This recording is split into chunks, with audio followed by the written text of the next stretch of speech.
안녕하십니까. 이어서 경남 소식입니다. 경남은행 금리 조작 의혹과 관련해 시민단체가 진상규명을 촉구하며 재발 방지 대책을 요구했습니다. 경남은행장은 황급히 공개 사과를 하고 업무 개선을 하겠다며 파문 차단에 나섰습니다. 천연수 기자입니다. 지난 5년 동안 경남은행이 대출이자를 높게 책정해 25억 원의 부당이득을 챙긴 사건. 소비자단체는 은행 직원들의 단순 실수로 벌어진 일이라고 보기 어렵다고 주장했습니다. 피해 고객이 12,000건에 이를 정도로 광범위하게 벌어졌기 때문입니다. 비슷한 일이 벌어진 다른 시중은행 두 곳에서는 각각 252건과 27건 적발에 그친 점도 의혹을 키운 이유입니다. 소비자단체는 진상규명을 통해 정확한 경위를 밝힐 것을 촉구했습니다. 소비자단체 입장에서는 고의성이 없다는 경남은행의 해명을 그대로 믿고 의혹을 해소할 수 없는 상황이다. 소비자단체의 이 같은 요구에 경남은행은 은행장이 직접 나서 사과하고 대책을 발표했습니다. 황윤철 경남은행장은 이유 여하를 막론하고 잘못된 일이라며 고객에게 사과했습니다. 고객의 신뢰를 최우선으로 하는 은행에서 이 같은 문제가 발생한 것에 대해 경남은행 임직원 일동은 참담한 심정과 막중한 책임을 통감하며 경남은행은 우선 문제가 된 대출건에 대해 고객이 추가 부담한 이자를 이른 시일 안에 환급하기로 했습니다. 또 고객의 소득 정보를 입력하는 과정에서 발생한 문제인 만큼 업무 처리를 개선해 유사한 일의 재발 방지도 약속했습니다. 금감원의 지적에 경남은행이 단 한마디 변명 없이 수용한 것은 경남은행을 향한 고객과 경남도민의 들끓는 여론을 염두에 둔 것으로 보입니다. KBS 뉴스 천연수입니다. 지방선거 이후 신공항과 관련해 영남권이 2년 만에 갈등을 빚고 있습니다. 대구 경북 국회의원들은 경남과 부산의 가덕도 신공항 추진 작업을 즉각 중단하라고 요구했습니다. 이재민 기자입니다. 오거돈 부산시장 당선인의 핵심 공약인 가덕도 신공항 재추진에 울산과 경남도 힘을 모았습니다. 부산시장과 울산시장, 경남지사 당선인들은 가덕도 신공항 건설을 위한 공동 전담팀 구성에 합의했습니다. 과거에는 부울경이 여러 가지 사안을 놓고 갈등과 대립이 있던 그런 곳이었는데 그 자리에 이제는 협력과 연대를 통해서 정치권도 가세했습니다. 더불어민주당 민홍철 의원과 자유한국당 유기준 의원이 가덕도 신공항을 주장하고 나선 것. 김해공항 확장에 따른 소음 피해 등을 근거로 내세웠습니다. 정부가 동남권의 관문공항으로서의 상정했던 그런 조건을 현재 발표된 기본계획 가지고는 도저히 이거는 충족할 수가 없다. 대구시는 속이 탑니다. 민선 7기 핵심 공약인 통합신공항 이전에 차질이 생길까 전전긍긍하는 모습. 하지만 정부가 가덕도 신공항의 반대 입장을 분명히 밝힌 만큼 정면 대응을 자제하며 공항 이전 절차를 진행한다는 방침입니다. 정부 입장은 김해공항 확장 안으로 변함이 없는 것으로 알고 있습니다. 우리 대구시도 통합공항 이전에 대해서는 국방부와 지금 기존에 협의된 절차대로. 한편 자유한국당 대구 경북 지역구 의원들은 성명을 내고 부산 경남의 가덕도 신공항 재추진 요구는 새로운 지역 갈등을 조장하는 것이라며 즉각 중단을 촉구했습니다. KBS 뉴스 이재민입니다. 다음 달 개원하는 이번 경남도의회는 초선 의원이 80%를 차지합니다. 새로운 변화를 이끌겠다고 다짐했는데 경남도민들이 잘 지켜봐야 할 것 같습니다. 오종우 기자입니다. 이번 지방선거 결과 도의회에 처음 입성한 도의원은 48명이나 됩니다. 전체 도의원 58명 가운데 82.8%가 초선입니다. 다음 달 제11대 도의회 개원을 앞두고 당선인 오리엔테이션이 마련됐습니다. 도의원 당선인들의 사실상 상견례 자리, 선거구별로 4명씩 앞으로 나와 인사를 나눕니다. 의안 처리와 도정 질문 등 의정활동 전반에 대한 설명에 이어 본회의장에선 실제 기명과 무기명으로 전자투표를 시연해봤습니다. 초선 도의원들은 도민을 중심에 두고 열심히 뛰겠다며 각자 포부를 밝혔습니다.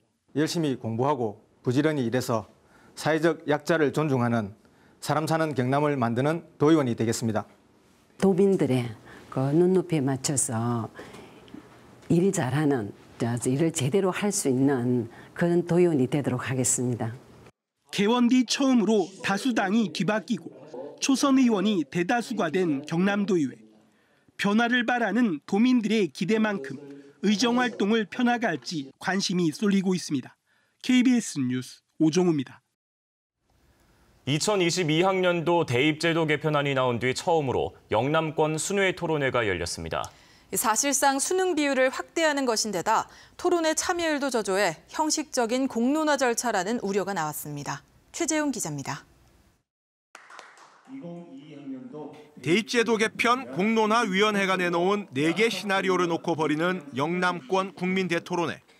지난달 국가교육회의가 주관한 토론회보다 참여자가 3분의 1로 줄었습니다. 공론화위원회가 정한 4개 시나리오는 학생부와 수능 전형 간 적정 비율, 전 과목 절대평가 도입 여부, 수능 최저학력 기준 활용 여부 등 3가지 쟁점을 조합한 안입니다. 시나리오를 보면 4개 가운데 3개는 수능 정시 비율을 확대하는 안이고 역시 3개는 상대평가를 유지합니다. 최저학력 기준 활용 여부도 3개는 유지 쪽입니다. 이 때문에 전문가들은 기존의 수시 위주의 정책을 바꾸고 수능 정시 비율을 확대하기 위한 공론화가 아니냐는 의구심을 제기합니다. 2015 개정교육과정이 정상적으로 운영되고 또 고교 학점제가 정상적으로 운영되기 위해서는 수능이 절대평가가 되고 수능 영향력이 줄어야 되는 것이 방향인데 사실 우려되는 점이 많이 있습니다. 국민대토론회라고 하지만 2시간으로 정해놓은 토론회에서 절반은 복잡한 시나리오에 대해 설명하는 데 할애했습니다. 목적된 바를 빨리 해결해야겠다라는 생각으로 성급하게 여론을 모으는 거는 조금 문제가 있어서. 공론화위는 다음 달 초까지 시민 참여단 400명을 뽑고 이들이 2차례 수기를 거쳐 사지선다형 시나리오를 놓고 대입제도를 결정합니다. KBS 뉴스 최재훈입니다. 아파트 단지 안에서 어린이가 차에 치여 숨지는 사고가 또 발생했습니다. 아파트 단지 안 도로는 차량과 뛰노는 아이들이 뒤섞이기 일쑤지만 도로교통법 적용을 받지 않아 여전히 안전 사각지대입니다. 오승목 기자입니다. 주차장을 나오던 승합차가 11살 아이가 탄 자전거를 들이받고 3살 아이도 차 사이에서 뛰어나오다 지나던 택시와 부딪힙니다. 지난 23일 아침 이 아파트 단지에서도 6살 남자아이가 달리던 차량에 치여 숨졌습니다. 어쩌다가 난 거예요? 정확하게 모르겠는데 킥보드 타고 나오면서 차가 열어오는데 그래 받칩니다. 일반 도로가 아닌 곳에서 교통사고 대부분은 아파트 단지나 주차장에서 발생합니다. 아파트 도로 특성상 아이들이 뛰어노는 공간과 통행 차량이 한 곳에 섞이는 데다 도로교통법상 도로로 규정되지 않아 과속운전 등으로 보행을 위협해도 단속이나 처벌 규정이 없기 때문입니다. 보행자와 운전자들이 모두 자신들이 지켜야 될 교통규칙에 대해서 잘 숙지를 한다면은 인명사고를 훨씬 더 예방할 수 있다고 생각합니다. 정부 조사 결과 우리 국민 70%는 아파트 단지 안 보행이 위험하다고 느끼는 것으로 나타났습니다. 국토부는 최근 단지 안 도로도 도로교통법을 적용할 수 있도록 뒤늦게 법령 개정 검토에 들어갔습니다. KBS 뉴스 오승목입니다.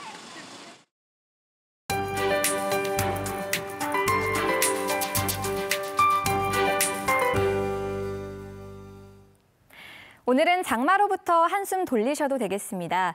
장마 전선이 제주도 남쪽 해상까지 물러나면서 현재 장맛비는 모두 소강 상태를 보이고 있는데요.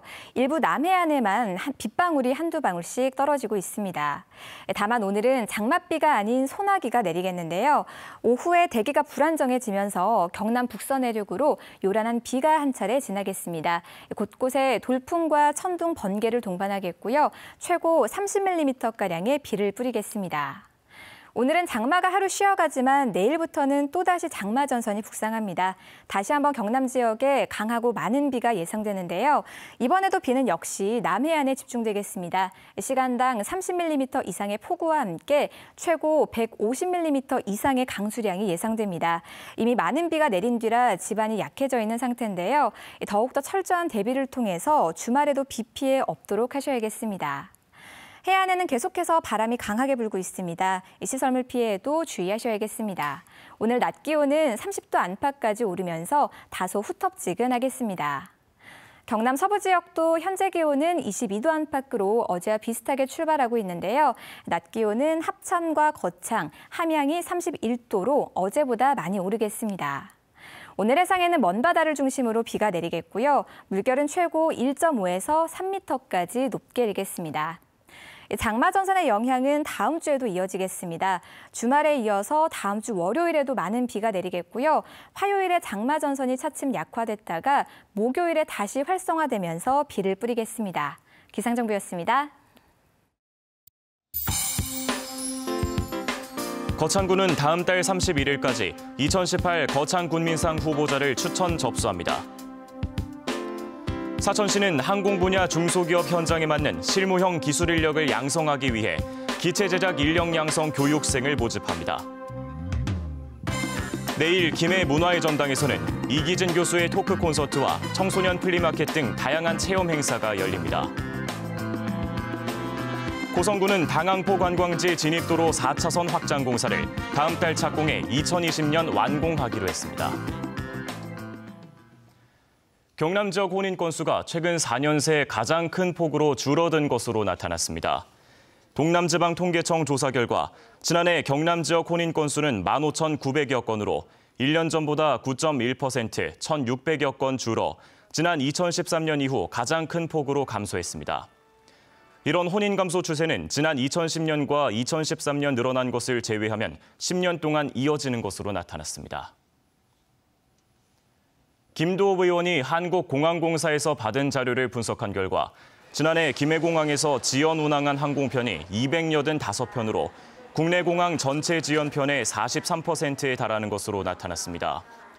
김해공항의 출도착 지연은 2013년 74편에서 지난해 285편으로 5년 사이 4배 가까이 늘어났습니다. 이는 최근 5년간 여객 증가율이 12.4%에 달하지만 활주로는 부족해 김해공항 혼잡도가 세계 최고 수준을 기록하고 있기 때문으로 분석됩니다. 두산중공업이 국책과제인 8메가와트급 해상풍력발전 시스템 개발의 주관기관으로 선정됐습니다. 이번 과제는 두산중공업과 대학 5곳, 연구원 등이 참여하고 550억 원을 투입해 4년 동안 개발할 예정입니다. 이번에 개발하는 풍력발전 시스템은 국내 최대 규모로 평균 풍속 초속 10m에서 8메가와트 출력을 내는 고효율 제품이며 초속 70m 극한 환경에서도 견디도록 설계됐습니다. 허성무 창원시장 당선인이 앞으로 4년 창원시정의 새로운 슬로건을 사람 중심 새로운 창원으로 정했습니다. 어석홍 창원시장직 인수위원장은 토건, 개발 이익을 중시했던 과거 시정에서 벗어나 시민 한 사람 한 사람의 삶이 나아지는 시정으로의 전환을 의미한다며 새 슬로건에 담긴 의미를 설명했습니다.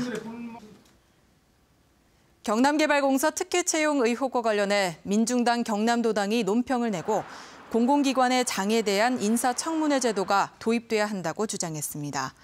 민중당은 선거 뒤 보훈의 의미로 공공기관장 자리를 내주는 낙하산 인사 전횡이 중단돼야 채용 비리가 근절될 것이라고 밝혔습니다. 한편 서울과 다른 자치단체의 경우 시도의회를 통한 검증이 조례로 돼 있습니다. 낙동강 창녕 함안보에 내려진 조류경보가 관심 단계에서 2주 만에 경계로 한 단계 올라갔고 진주 진양호 판문지점에도 조류경보 관심 단계가 내려졌습니다. 낙동강 유역환경청은 창녕 함안보 남조류 세포수가 지난 25일 기준 1ml에 2만 7천여 개체로 지난 18일보다 70% 가까이 늘었고 진양호 판문지점의 남조류 세포수도 배 이상 늘었다고 밝혔습니다. 뉴스를 마칩니다. 시청해주신 여러분 고맙습니다.